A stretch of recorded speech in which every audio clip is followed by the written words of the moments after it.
Primeiro livro do profeta Samuel, capítulo 7, versículo 9, diz a palavra de Deus.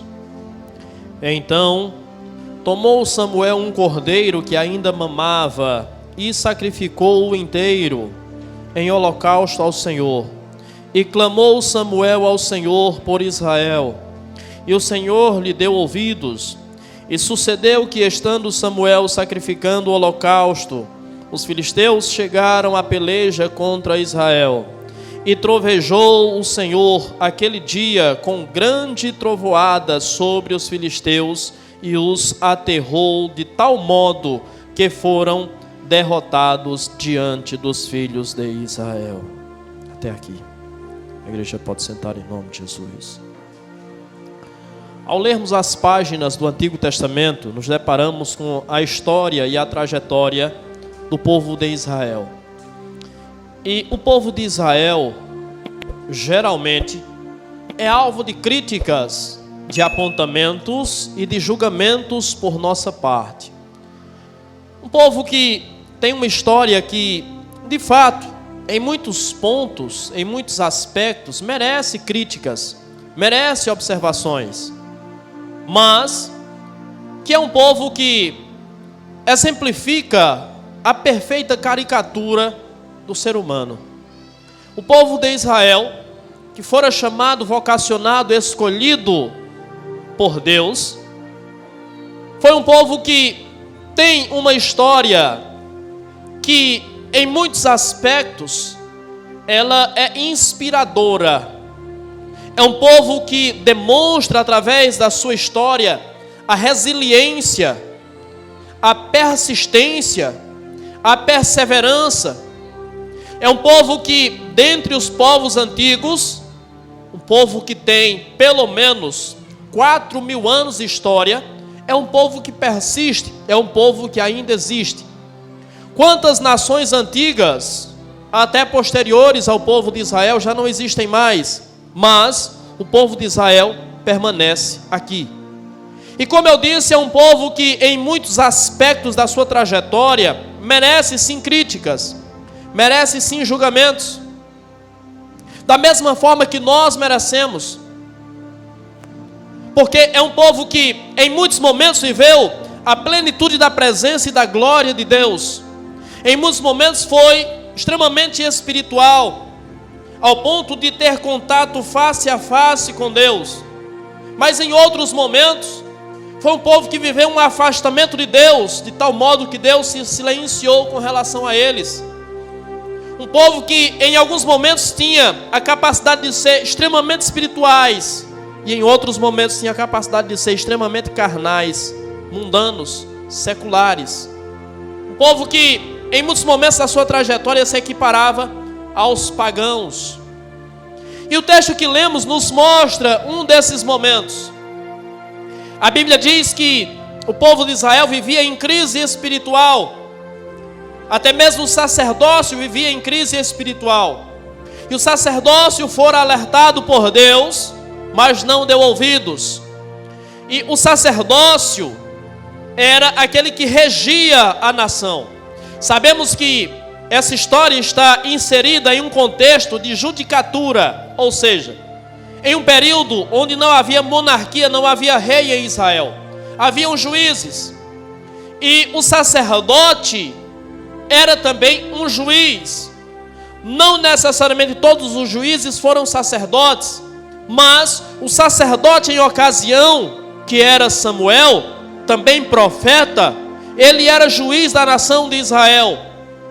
E o sacerdote que o antecedeu, que era Eli, também era juiz da nação de Israel. E Deus falou com Eli, e Deus mostrou a Eli onde estava o erro do seu governo, onde estava o erro da sua espiritualidade, onde estava o problema, e o problema estava nos seus filhos, e o problema não foi corrigido. Então nós temos um sacerdote que é também juiz da nação, e sendo sacerdote e juiz da nação, ele cuida da nação de modo social e cuida da nação de modo espiritual. Logo, o sacerdote e juiz, ele é o exemplo, ele é a caricatura da nação de Israel. Se o sacerdócio está desviado, se o sacerdócio abandonou a Deus, então a nação também abandonou a Deus. E nesse contexto está inserido um dos conflitos que houve entre Israel e os filisteus. E a Bíblia diz que Israel havia perdido a batalha para os filisteus.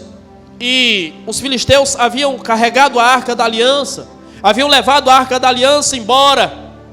E esse texto especificamente que nós lemos, ele está registrando aquilo que acontece 20 anos após o roubo da arca da aliança. 20 anos antes desse texto, antes desse evento, a arca da aliança estava sendo levada embora. E esse povo conviveu 20 anos com a ausência da arca da aliança. Você conhece o texto diz que quando a arca da aliança foi tomada, a glória de Deus também foi tomada. A arca da aliança foi embora com o fracasso espiritual do sacerdócio e com o fracasso espiritual da nação. E, naturalmente, o povo vivia, nessa ocasião, desprezando a presença de Deus. E durante todos esses 20 anos, o povo permaneceu desprezando a presença de Deus. Pois bem, esse povo que desprezou a presença de Deus por 20 anos, e ainda desprezar a presença de Deus enquanto a arca da aliança estava com eles, esse povo chega diante do sacerdote, profeta e juiz Samuel e pede ajuda ao profeta Samuel e pede para que Samuel ore a Deus. A Bíblia diz que esse povo levanta lamentos a Deus. Então o povo que desprezou a presença de Deus agora lamenta a sua ausência. Eu quero que você foque nessa frase, porque essa frase ela é marcante. E essa frase esboça e expressa verdades profundas que nós precisamos refletir sobre ela. O povo que desprezou a presença de Deus agora lamenta a sua ausência. Assim como o povo de Israel, que tinha a plenitude da presença de Deus, desprezou, perdeu a presença de Deus. Assim também, nós já vivenciamos a presença de Deus, já desfrutamos da plenitude da presença de Deus, mas se nós desprezarmos a presença de Deus, nós teremos que conviver com a ausência da presença de Deus também. E enquanto nós temos a presença de Deus, nós negligenciamos, nós desprezamos, nós menosprezamos, nós desvalorizamos, nós não temos a real ciência do valor que isso tem. Porque quando a presença de Deus está entre nós, tudo vai bem. E se a presença de Deus está do nosso lado, Deus está agindo e trabalhando por nós.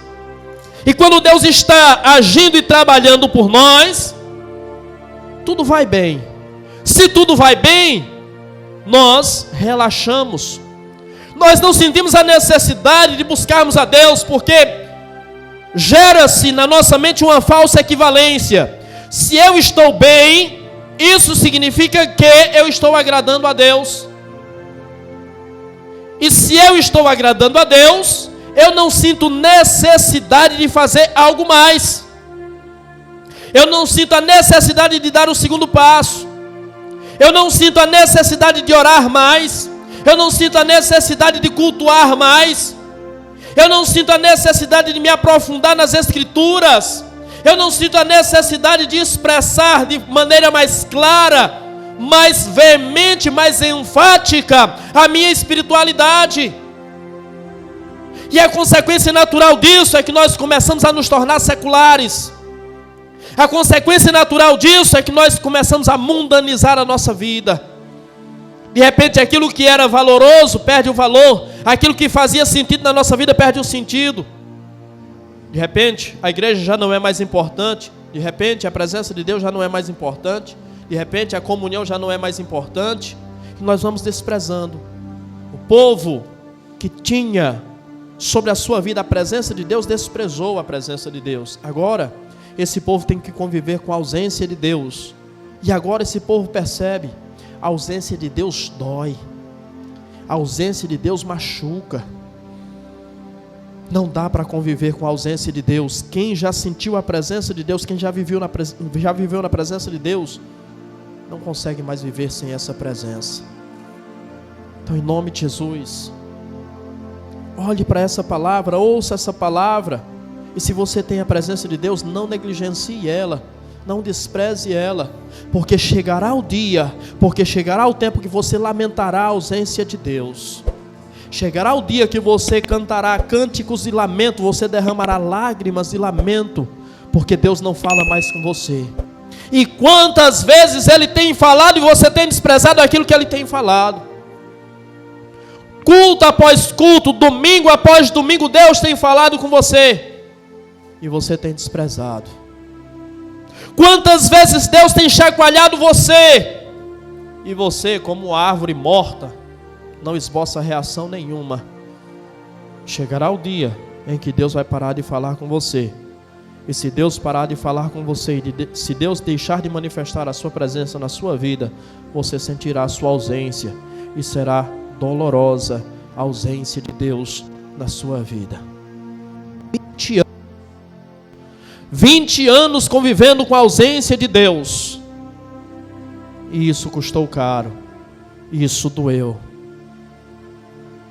Alguns entre nós talvez já começam a viver ou a conviver com a ausência de Deus.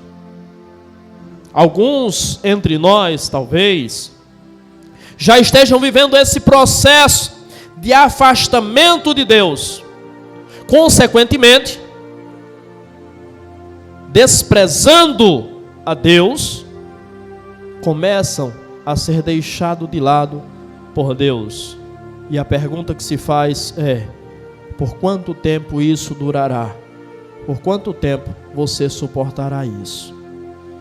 O povo chega diante do profeta lamentando, e o profeta diz: se de todo o coração vocês voltarem para o Senhor, abandonem os deuses estranhos. Se de todo o coração vocês voltarem para o Senhor, vocês voltam para o Senhor, abandonem os Baalins, abandonem Astarote. Sabe o que é que o profeta está dizendo? Se você se aproxima de Deus de verdade, de fato e de coração, você externará isso. Se é de coração que você busca Deus, isso vai se manifestar através de atitudes, através de ações. Ele está dizendo para esse povo: não venham lamentar nos meus pés, se vocês realmente não estão dispostos. Vocês podem lamentar nos meus pés e vocês podem comover o meu coração, mas Deus sabe se é de verdade ou não. Deus sabe se isso é verdadeiro ou não. Deus sabe se isso é sincero ou não.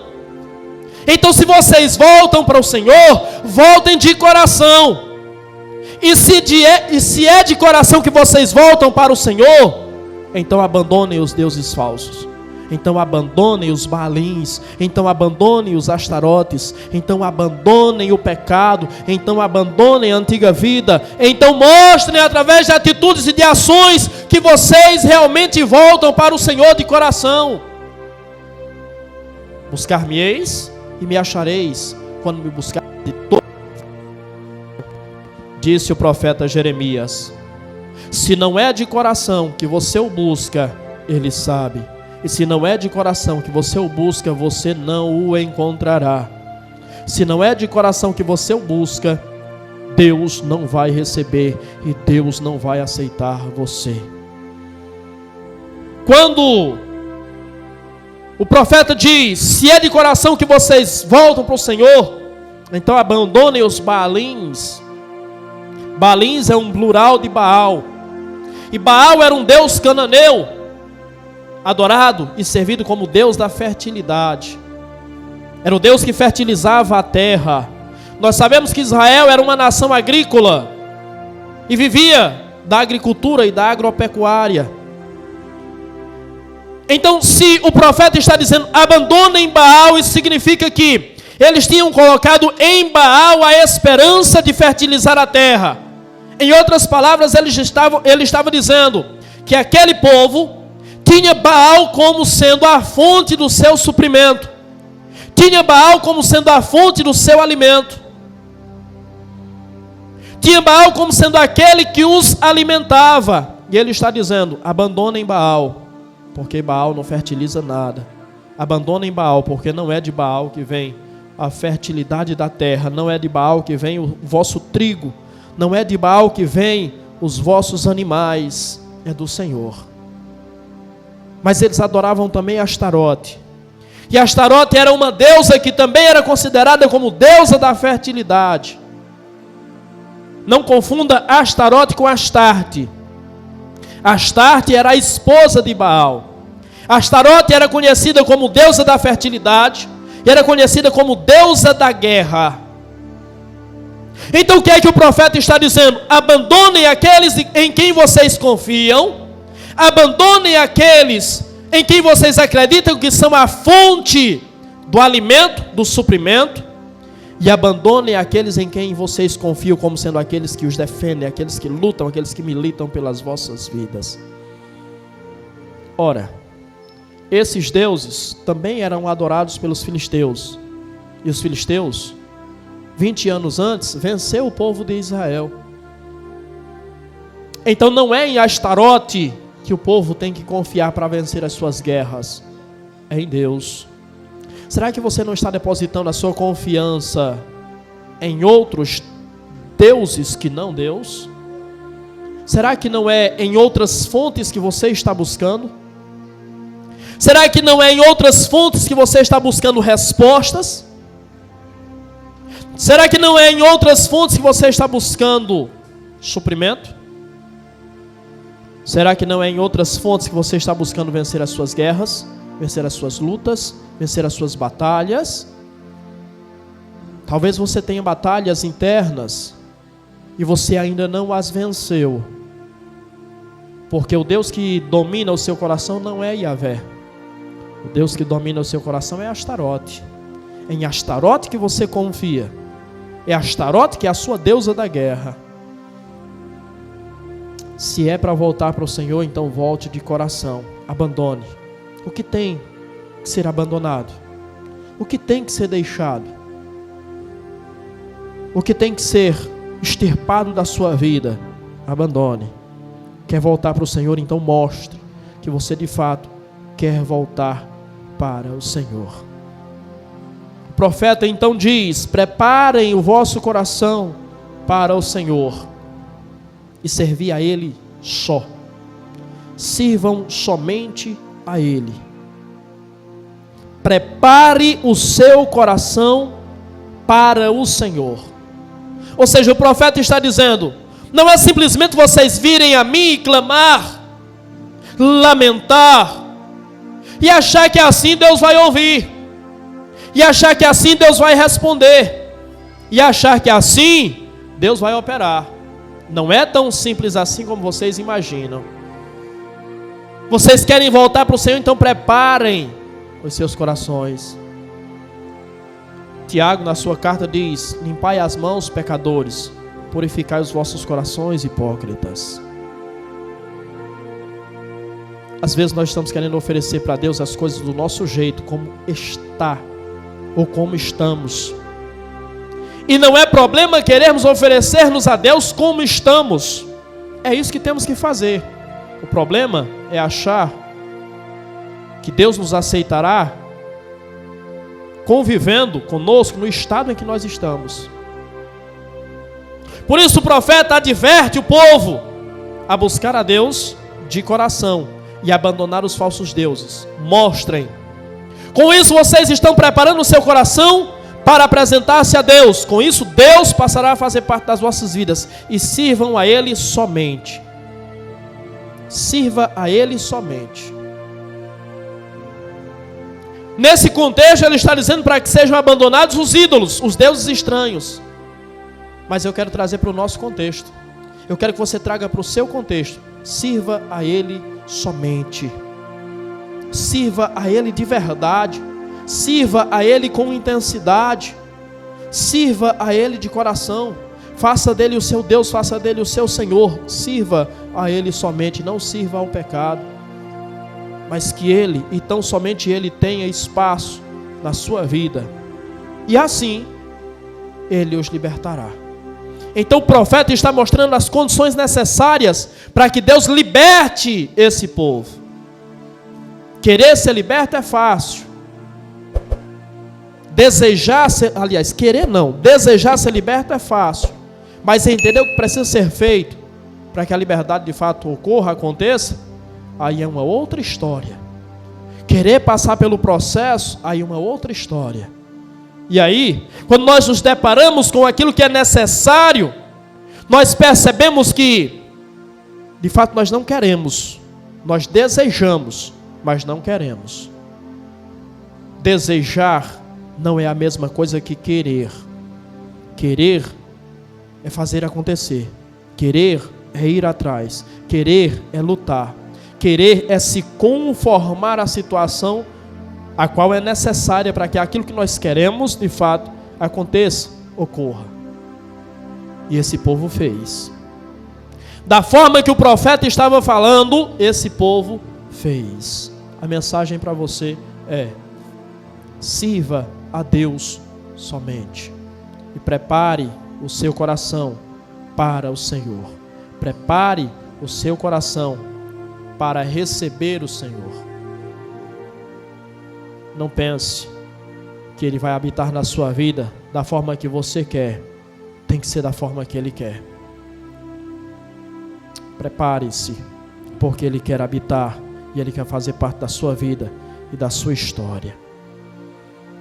O profeta então vai com o povo para Mispa, uma cidade que ficava a cerca de 13 quilômetros de Kiriat Jearim, onde estava a Arca da Aliança. E estando em Mispa, ele congrega o povo. É interessante que a palavra Mispa significa torre de vigia, significa posto de vigilância, ou significa atalaia. Então, quando nós queremos de fato estar na presença de Deus, quando nós queremos vencer na vida espiritual, precisamos ter essa consciência que precisamos estar em Mispa, torre de vigia. É óbvio que esse é um lugar estratégico, porque a torre de vigia era o lugar onde o atalaia ficava para supervisionar a cidade e observar quando o inimigo se aproximava. Então o atalaia em cima da torre de vigia, quando ele via se aproximar o inimigo, ele tocava a trombeta, os portões da cidade eram fechados e o exército se preparava para a batalha. Então Deus está dizendo para nós através dessa palavra: se nós queremos vencer na nossa vida espiritual, se nós queremos vencer os nossos inimigos, é necessário estar na torre de vigia, é necessário estar no posto de vigilância. Jesus disse: vigiai e orai, o espírito na verdade está pronto, mas a carne é fraca. Vigilância ou atalaia. Você precisa ser um atalaia, você precisa ser um vigia. Ah, pastor, então a partir de agora eu vou começar a ficar olhando para a vida de todo mundo. Já fazem. Não, é para você olhar para você. É para você vigiar a sua própria vida. É para você cuidar da sua própria vida. Porque muitas vezes você está olhando para a vida do outro, você está apontando a vida do outro, você está procurando erro na vida dos outros. Às vezes você cria coisas. Às vezes não tem nada, mas você fica imaginando que tem. E você imagina e você bate tanto naquela tecla que daqui a pouco você acredita de fato que tem. Sendo que foi você que criou. Então ao invés de vigiar a vida do outro, se preocupa não com a vida dele não, se preocupa com a tua, vigia você mesmo. Eu já disse inúmeras vezes e vou repetir, sabe Deus pela qual vez eu vou repetir a mesma frase. Faça a sua parte, não se preocupe com o outro, não se preocupe com o irmão. Faça a sua parte. Se você pensar assim, eu vou fazer a minha parte, o seu irmão pensar assim, eu vou fazer a minha parte, temos uma igreja vencedora, temos uma igreja vitoriosa. Mas enquanto você estiver pensando na parte do outro e o outro estiver pensando na sua, nós somos uma igreja derrotada. Nós somos uma igreja que não avança, nós somos uma igreja que não prospera, nós somos uma igreja que não vence. Seja vigia de você mesmo, esteja na torre de vigia, esteja no posto de vigilância, seja você mesmo o seu próprio atalaia, e você verá as coisas mudarem. Focar em Deus. Quando a Bíblia diz, quando o profeta diz, prepare o seu coração para Deus, ele está falando sobre isso também. Foque em Deus, prepare o seu coração para Deus. Mas muitas coisas estão ocupando o seu coração e não Deus. Quantas coisas preenchem o seu coração no lugar de Deus? Como é que você quer que Deus faça parte da sua vida? E como é que você quer que Deus faça parte da sua história? Como é que você quer que Deus esteja presente? Como é que você quer que Deus esteja atuante? Prepare o seu coração para Deus. Esteja em Mispa. E aí o profeta diz, congregai-vos. E ele congrega o povo em Mispa. Quando ele diz, congregai-vos, ele está dizendo, se ajuntem. Congregar é ajuntar, é se aproximar. Com isso, ele está dizendo, acabem com as suas diferenças. É óbvio que todo mundo tem uma mentalidade, todo mundo tem interesses próprios, todo mundo tem a sua própria visão. E esse é o caminho perfeito para a derrota, para a desgraça. O que é que o profeta diz? Congregai-vos. Com isso ele está dizendo, deixem de lado as diferenças. Eu tenho diferenças com vocês, vocês têm diferenças comigo, vocês têm diferenças entre si. Mas se nós queremos ser a igreja de Cristo, se nós queremos ser uma igreja vencedora e vitoriosa, precisamos deixar as diferenças de lado. Você tem a sua personalidade, eu tenho a minha personalidade. Talvez algumas coisas na minha personalidade não agradem você, e talvez algumas coisas na sua personalidade não agradem a mim. Mas precisamos entender que estamos juntos em uma causa maior, estamos juntos em um propósito maior. E não podemos deixar que as nossas diferenças, que as nossas divergências atrapalhem a causa maior. Ele está dizendo, deixem as suas picuinhas de lado, deixem as suas divergências de lado, porque isso atrapalha. Você não é obrigado a concordar com tudo que eu falo, com tudo que eu penso, com tudo que eu faço. Não, você não é obrigado da mesma forma que eu também não sou. Mas nós precisamos entender que às vezes, pela sua implicância comigo, a obra é atrapalhada. Às vezes, com a minha implicância, ou através da minha implicância com você, a obra é atrapalhada, a obra é prejudicada. E às vezes, pela sua implicância com o seu irmão, e a implicância do seu irmão com você, a obra é prejudicada. Deixe de lado as suas diferenças, congregai-vos, ajuntai-vos, uni-vos, porque vocês estão na mesma luta, vocês estão no mesmo ideal, vocês estão no mesmo propósito. Olha o que é que o profeta está dizendo: juntem-se, congreguem-se, deixem as diferenças, deixem as picuinhas, deixem as divergências, deixem tudo isso, foquem na causa maior. Se o seu irmão faz uma coisa que você não gosta, ignore. Você não precisa concordar, nem precisa reclamar, nem precisa falar. Quantas vezes isso aqui é o nosso maior inimigo? Quantas vezes você fala coisas desnecessárias? Quantas vezes você fala coisas que machucam as pessoas? É porque eu sou sincero. Nem toda sinceridade, nem toda palavra, por você ser sincero, deve ser falada. Existe uma diferença entre ser sincero e ser sem noção. Há pessoas que não são sinceras, há pessoas que são sem noção. Há pessoas que machucam outras desnecessariamente. E acredite, a lei da semeadura funciona. Da mesma forma que você machuca pessoas, você também poderá ser machucado, por elas ou por outras. Existe uma diferença entre ser sincero e ser sem noção. Há pessoas que são sem noção e falam sem pensar. João 7:24. Não julgueis segundo a aparência, mas julgai segundo a verdade e a reta justiça. Às vezes você fala coisas do seu irmão, sobre coisas que acontecem no seu dia a dia, sobre coisas que você percebe na igreja, e você não sabe o que está acontecendo na vida do seu irmão. Você não conhece o contexto. E aí você se torna injusto. E você sabe, 1 Coríntios capítulo 6, versículo 9 diz que os injustos não herdarão o reino dos céus. É simples assim.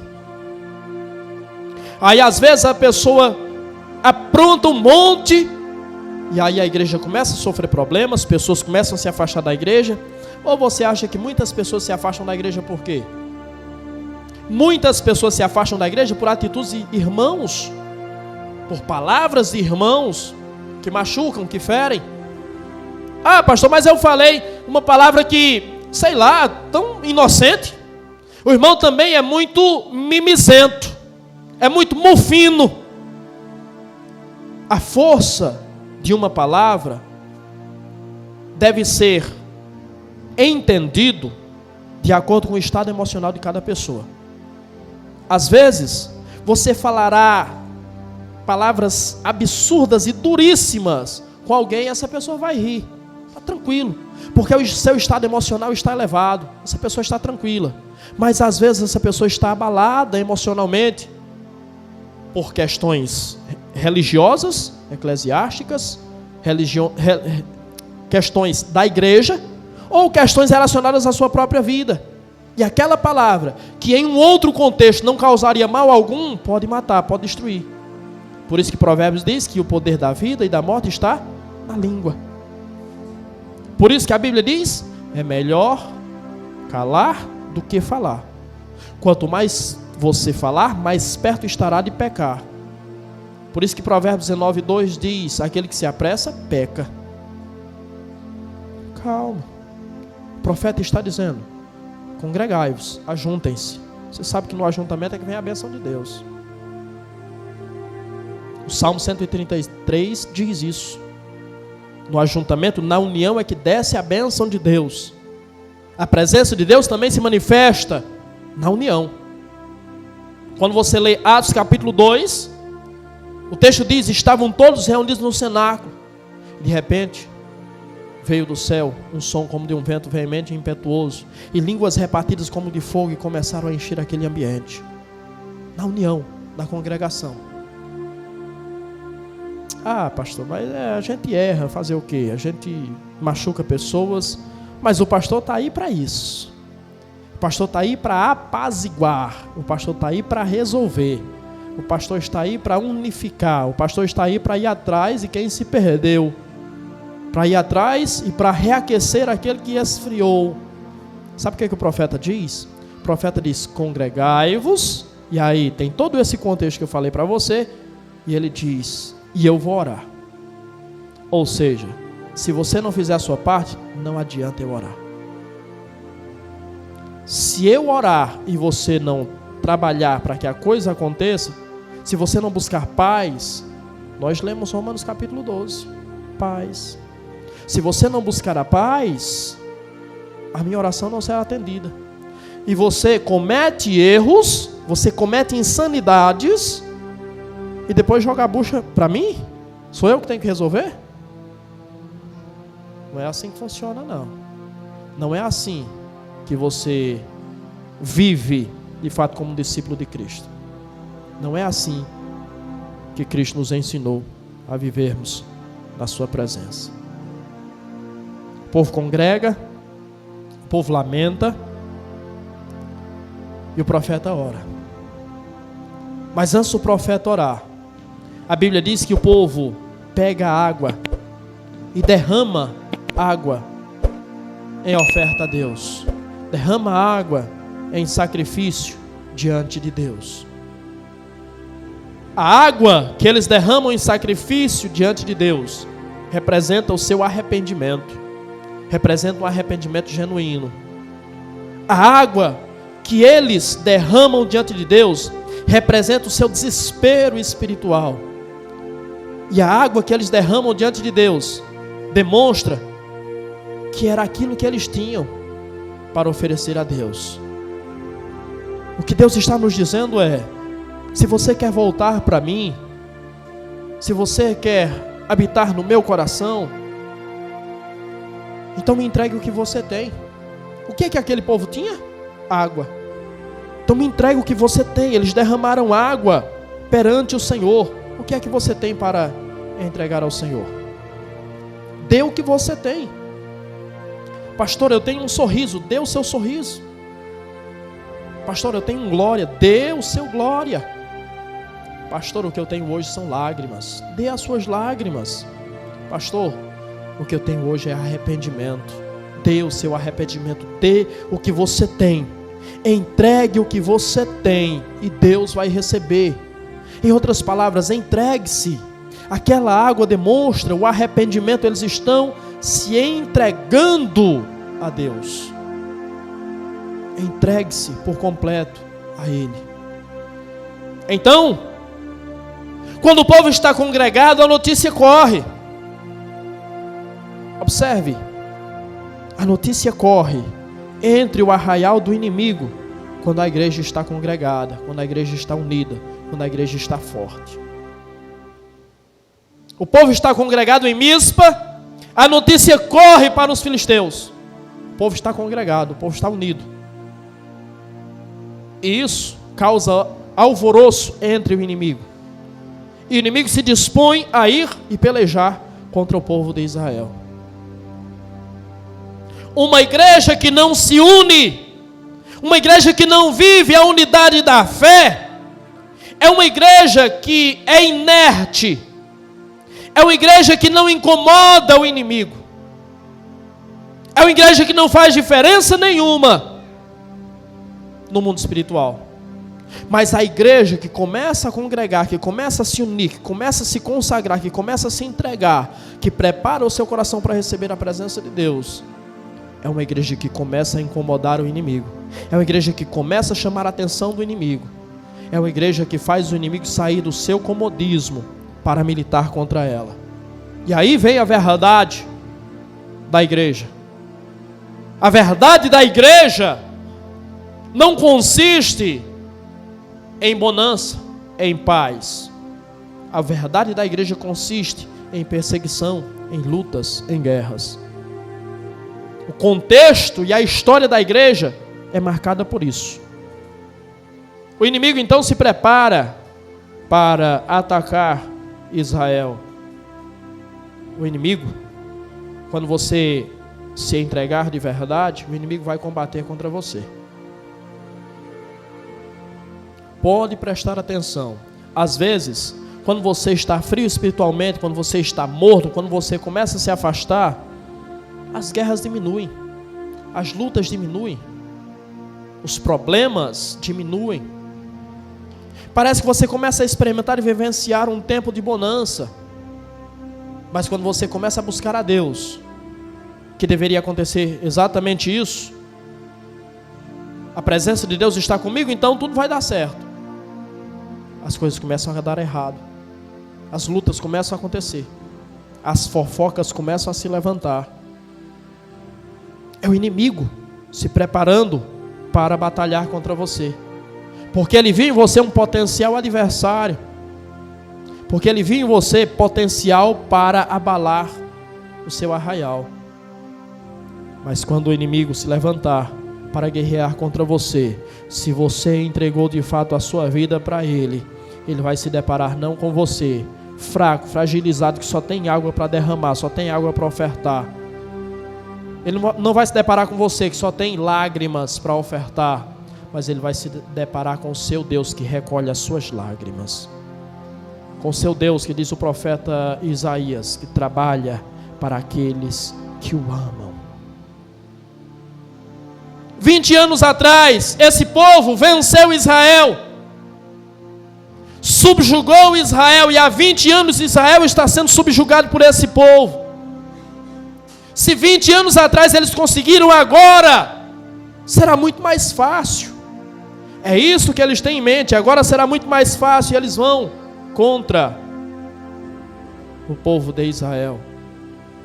Mas quando eles vão contra o povo de Israel, o texto diz que o povo, sabendo que eles estavam chegando, chegam para o profeta e dizem: profeta, não pare de clamar ao Senhor por nós, não pare de clamar ao Senhor por nós.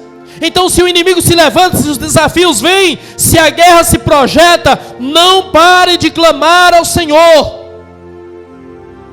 O segredo é esse, o caminho é esse: não pare de clamar ao Senhor, continue clamando, continue buscando, continue consagrando, continue dedicando-se. Continue se entregando, continue fazendo a sua parte em nome de Jesus. Eles vêm combater contra você, mas na realidade eles vão se deparar com o seu Deus, porque você continua clamando a Ele. Quando aquele povo derrama água para Deus, eles estão oferecendo a Deus um holocausto. E é curioso que o holocausto, você lê isso em Levítico capítulo 1, especialmente no versículo 4. O sacrifício ou a oferta de holocausto era uma oferta na qual o ofertante colocava as mãos sobre a oferta e havia uma transferência do ofertante para a oferta, ou da oferta para o ofertante. E ele estava entregando a oferta em holocausto, ou seja, em sacrifício a Deus, para que ele fosse aceito por Deus. Então o que é que esse povo está fazendo? Esse povo está ofertando um holocausto a Deus, para que eles sejam aceitos por Deus. Então observe que eles tinham algo a entregar. Deus os recebeu, mas eles precisaram entregar algo. Você quer ser recebido por Deus sem entregar nada. Coloque a mão sobre o seu coração, e isso eu falo de maneira figurada, não precisa você colocar a mão no seu peito não, mas coloque a mão no seu coração, como sendo esta a oferta de holocausto que você apresenta a Deus, e ofertando o seu coração, você será aceito por Deus, você será recebido na presença de Deus. Quando esse povo oferecer essa oferta, esse povo recebeu a resposta de Deus. Sabe quando é que você vai receber a resposta de Deus? Sabe quando é que Deus vai te responder? Quando você for aceito por Ele. E como é que você vai ser aceito por Ele? Quando você se entregar de verdade. Lá no começo, o profeta disse: se vocês querem se entregar a Deus de coração, então abandone os falsos deuses. Se você quer se entregar a Deus de coração, então abandone o que precisa ser abandonado. E Deus vai te responder. De repente, o povo diz: o inimigo está chegando, profeta. Continue clamando a Deus por nós. O profeta então imediatamente pega um cordeiro, e foi o texto que nós lemos. Pega um cordeiro que ainda mamava. E o profeta sacrifica aquele cordeiro e oferece em holocausto a Deus o cordeiro completo.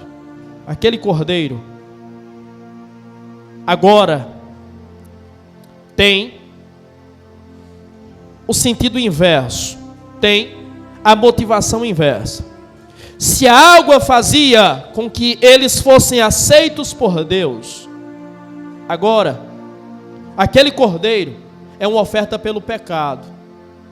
E na oferta pelo pecado, você lê em Levítico capítulo 4, o ofertante também tinha que colocar a mão sobre a oferta. Mas agora, era o ofertante que transferia aquilo que ele tinha para a oferta. E o que era que o ofertante tinha? Pecado. Então, quando ele colocava as mãos sobre a oferta, os seus pecados eram transferidos para aquela oferta. Naturalmente, aquela oferta, sendo apresentada a Deus, trazia para eles, sendo aceita por Deus, trazia para eles o perdão. Então o que é que o profeta está fazendo? O profeta pega um cordeiro e apresenta em holocausto a Deus, para que Deus possa perdoar o pecado daquele povo. Porque até então tiveram palavras, teve choro, teve lamento, teve muita coisa.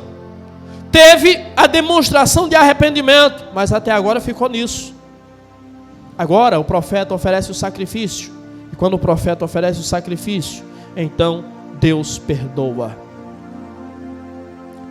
Há a necessidade do arrependimento, mas há muito maior necessidade do perdão. Há arrependimentos sem perdão. E sem perdão não há recebimento. Sem perdão não há ação de Deus. aquele cordeiro levava o pecado daquele povo para Deus, e Deus perdoaria. Aqui consistia o segredo da vitória e da prevalência daquele povo. Da mesma forma que aquele cordeiro oferecido pelo profeta Samuel naquela ocasião levou para Deus o pecado daquele povo e trouxe para esse povo o perdão de Deus, há 2000 anos atrás, o Cordeiro de Deus que tira o pecado do mundo foi erguido e foi oferecido em oferta, em sacrifício a Deus, para que Ele levasse para Deus os nossos pecados, para que Deus perdoasse os nossos pecados, para que nós fôssemos aceitos por Deus, para que nós obtivéssemos vida, para que nós obtivéssemos vitória na nossa vida espiritual. Quando aquele povo oferta água a Deus, isso demonstra a fraqueza daquele povo. E olhando para a carta de Paulo aos Romanos, no capítulo 5, versículo 6, ele diz que Cristo morreu por nós quando ainda éramos fracos. O que era que eles tinham para oferecer? Água. Eram fracos. Cristo morreu por nós quando nós ainda éramos fracos. Quando nós não tínhamos força, quando nós não tínhamos nada de valor para oferecer a Deus, tudo que tínhamos de valor para oferecer a Deus era a nós mesmos, como um trapo, como um farrapo humano, e Deus recebeu. E o sacrifício de Cristo nos alcançou, porque não tínhamos nada de valor para oferecer a Deus, mas oferecemos a nós mesmos, e nos oferecemos de verdade. E a morte de Cristo só é eficaz na nossa vida se nós fazemos de verdade. Quando esse cordeiro é apresentado para levar a Deus o seu pecado, ou o pecado daquele povo, eu olho ainda para a carta aos Romanos capítulo 5, versículo 8, que diz que Deus mostrou o seu amor quando Cristo morreu por nós, sendo nós ainda pecadores. Era a situação daquele povo, era a nossa situação. Isso significa que nós não somos mais pecadores? Não. Isso significa que nós, em Cristo, somos livres, somos libertos. Isso significa que nós, em Cristo, não somos escravos do pecado. Somos pecadores sim, mas não somos mais escravos do pecado. O Cordeiro de Deus tirou o nosso pecado, o Cordeiro de Deus cobriu a nossa culpa, o Cordeiro de Deus limpou e pagou a nossa dívida. Glória a Deus por isso. Aquele povo foi liberto da opressão dos filisteus. Mas sabe por que eles foram libertos? Porque de fato eles queriam. E todo o seu procedimento aqui demonstra que realmente eles queriam ser libertos. Arrependeram-se, sacrificaram, confessaram, congregaram. Eles fizeram tudo o que era necessário, eles fizeram tudo o que foram orientados a fazer. E por isso Deus os libertou. Enquanto você não estiver disposto a fazer tudo o que você recebe como orientação, você não será liberto. O inimigo continuará tendo vez e voz na sua vida. Continuará tendo vez e voz na sua história. Continuará tendo espaço na sua vida. Esse povo agora está vivenciando o momento da libertação. Mas esse povo não precisava passar por isso. Isso poderia ter sido evitado. 20 anos antes, se esse povo tivesse se mantido na presença de Deus, ele não estaria passando por nada disso. Então há coisas que nós passamos hoje, e há coisas que nós passaremos daqui a alguns dias, daqui a alguns meses, ou quem sabe daqui a alguns anos, que são reflexos da nossa ineficiência espiritual, do nosso relaxamento espiritual. Há coisas que podem ser evitadas, mas nós nos entregamos, mas nós baixamos a nossa guarda. Mas 20 anos, 20 anos é muito tempo. Isso poderia ter sido abreviado, mas por que não foi abreviado? Porque eles não tomaram atitudes. Deus não agiu agora? Deus não fez agora? Deus não bradou agora? Deus não enfrentou o inimigo agora? Deus não mudou a situação agora? Então Deus poderia ter feito na vida desse povo 19 anos antes, 18 anos antes, 15 anos antes, 10 anos antes, 5 anos antes. E por que Deus não fez? Porque eles não buscaram, porque eles não se entregaram, porque eles não se dedicaram. Então o tempo da sua escravidão será equivalente ao tempo do seu relaxamento. O tempo da sua escravidão será equivalente ao tempo que você se mantiver longe de Deus, ao tempo que os deuses estranhos dominarem o seu coração, ao tempo que as outras coisas dominarem a sua vida, tiverem mais espaço na sua vida do que Deus. Há sofrimentos que podem ser evitados, então evite-os. Ah, pastor, não evitei, abrevie-os. Ou por quanto tempo você vai querer conviver com isso? Por quanto tempo você vai suportar isso? Quem determina é você. Às vezes nós estamos, oh Deus, olha para o meu sofrimento, oh Deus, intervém na minha causa, oh Deus, oh Deus, oh Deus. E Deus está dizendo, não sou eu não, é você. Você quer que eu faça o que você tem que fazer? Faça a sua parte, faça o que você tem que fazer e as coisas vão mudar. Eu estou aqui, eu continuo sendo Deus. Eu vou fazer a coisa acontecer à medida que você se entregar, à medida que você agir. Você age e eu reajo. Mas enquanto você quiser que eu faça tudo por você, eu não vou fazer não. Ou você faz a sua parte e eu faço a minha, ou esquece que eu não vou fazer a minha também não. E quem está sofrendo? É você. Então você que sabe até quando você suporta. Enquanto você estiver suportando e achar que aguenta mais, então fique à vontade. Você pense sobre isso, porque há algumas coisas que podem ser mudadas. E essas coisas que podem ser mudadas só dependem de você. O inimigo então chega até onde os israelitas estão. Finalmente os filisteus cercam os israelitas. E quando os filisteus cercam os israelitas, bate o medo, bate o temor.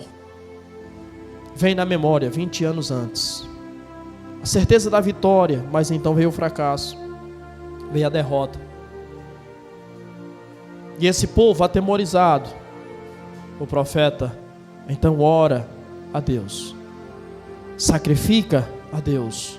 E o texto diz que enquanto o profeta estava sacrificando, foi durante o sacrifício, o inimigo chegou.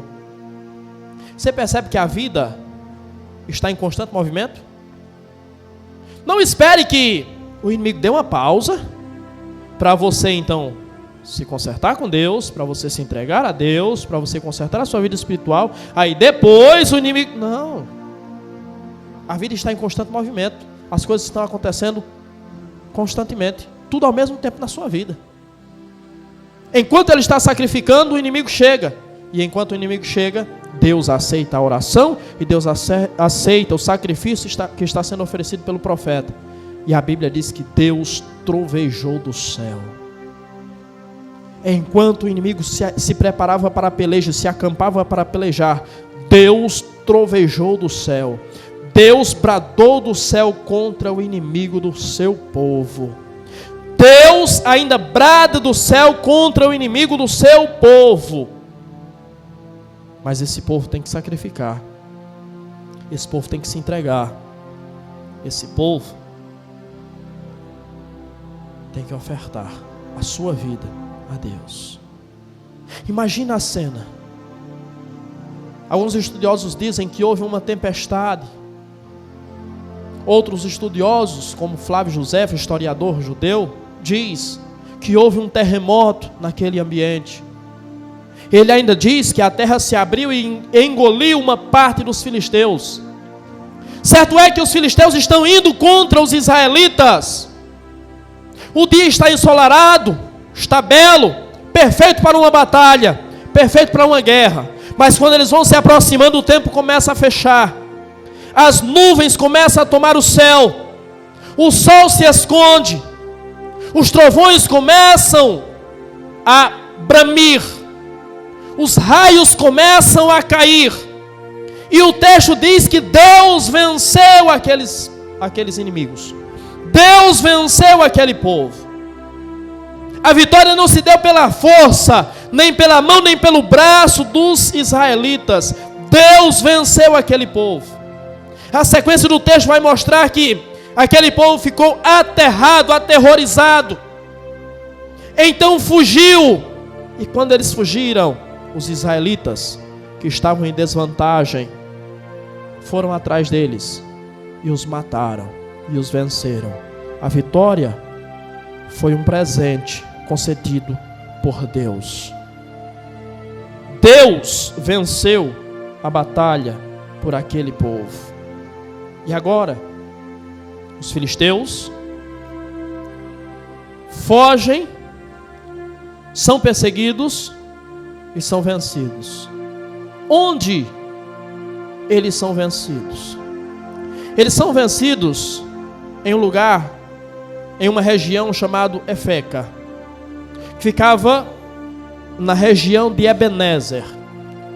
E naquele lugar, 20 anos antes, eles haviam vencido Israel e haviam levado a Arca da Aliança com eles. 20 anos depois, eles estão exatamente no mesmo lugar, só que agora a história é outra. Só que agora a história é diferente. 20 anos antes, os israelitas levaram a Arca da Aliança, mas a presença de Deus não estava lá. Não adianta levar apetrechos, não adianta levar a Bíblia, não adianta levar utensílios, se a presença de Deus não está lá.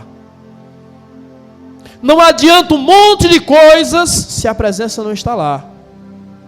Não adianta uma religião, se a presença não está lá. Não adianta nada, se a presença de Deus não está lá. Agora, 20 anos depois, a arca não está, mas Deus está.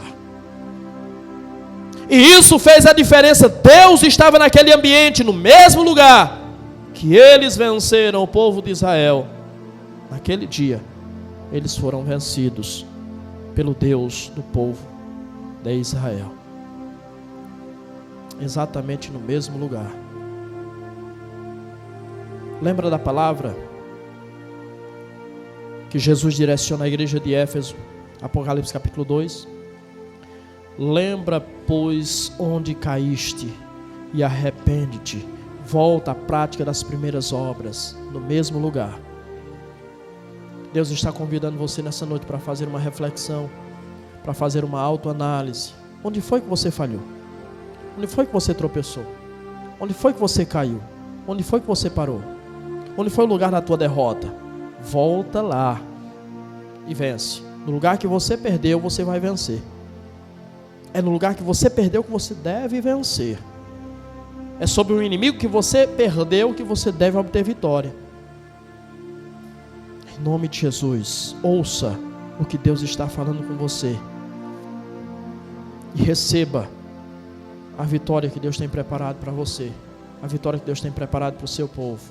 Por mais que a arca não estivesse lá, a presença de Deus estava, porque ali estava um povo arrependido e contrito de coração. Um povo arrependido atrai a presença de Deus. Um povo arrependido atrai a glória de Deus. Um povo arrependido atrai o poder de Deus. Um povo arrependido atrai a mão de Deus. Um povo arrependido atrai a provisão de Deus. Um povo arrependido atrai a vitória que emana de Deus em nome de Jesus. As palavras que foram faladas anteriormente sobre a sua vida estão retidas sem cumprimento, mas se cumprirão quando você se arrepender, se cumprirão quando você se entregar. O texto diz que Deus trovejou contra os filisteus, e esta palavra fora uma palavra profética proferida por Ana, a mãe de Samuel, em 1 Samuel capítulo 2 e versículo 9, quando ela diz que Deus quebranta os seus inimigos e troveja contra eles. Deus troveja contra os inimigos do seu povo e os vence. Deus tem vitória para você. Deus tem bênção para você. Deus tem provisão para você. Deus tem libertação para você. Sabe por quê? Porque o cordeiro foi imolado, o cordeiro foi oferecido, o cordeiro foi apresentado, o cordeiro foi entregue, e ele fez expiação pelo seu pecado. O seu pecado foi perdoado. Então Deus brada na tua vida, em nome de Jesus.